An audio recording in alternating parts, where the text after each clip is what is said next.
मुल्क भर में ईद उल अज़हा मजहबी जोश और जज्बे से मनाई जा रही है। कराची, इस्लामाबाद, लाहौर, पेशावर, कोयटा समेत दीगर शहरों की बड़ी मसाजिद, ईदगाह और खुले मकामात पर करोड़ों पाकिस्तानियों ने नमाज ईद अदा की।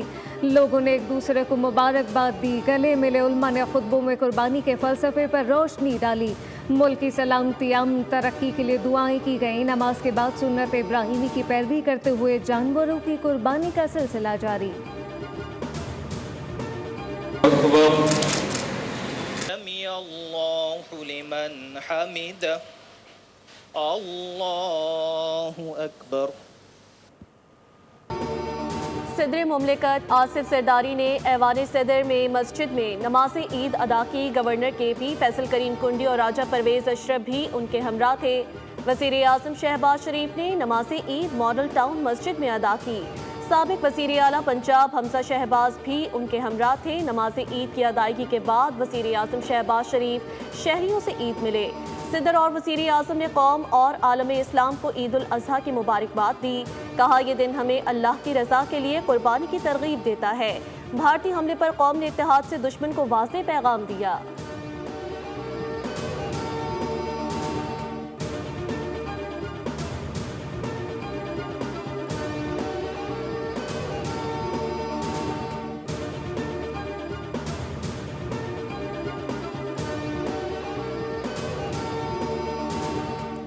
ईद उल अज़हा पर अस्करी क़यादत की कौम को मुबारकबाद। इत्तेहाद और यकजहती का पैगाम। ईद उल अज़हा के पुरमसरत मौके पर field marshal Syed Asim Munir, chairman joint chief of staff committee समेत नेवल चीफ और एयर चीफ ने कौम को दिली मुबारकबाद पेश की।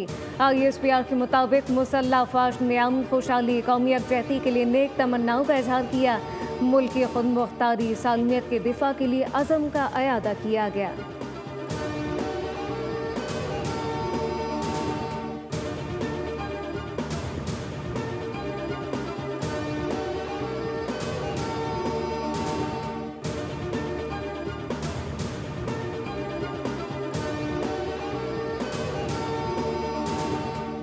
अपने घुमंड में जो है वो बिला जवाज पाकिस्तान पर हमला किया और उस हमले को पाकिस्तान की मुसल्लह अफवाज पूरी कौम की हिमायत से ऐसा मुंह तोड़ जवाब दिया कि हिंदुस्तान जो है वो पूरी दुनिया में ज़लील और रुस्वा होकर रह गया। मोदी मुंह छुपाए फिर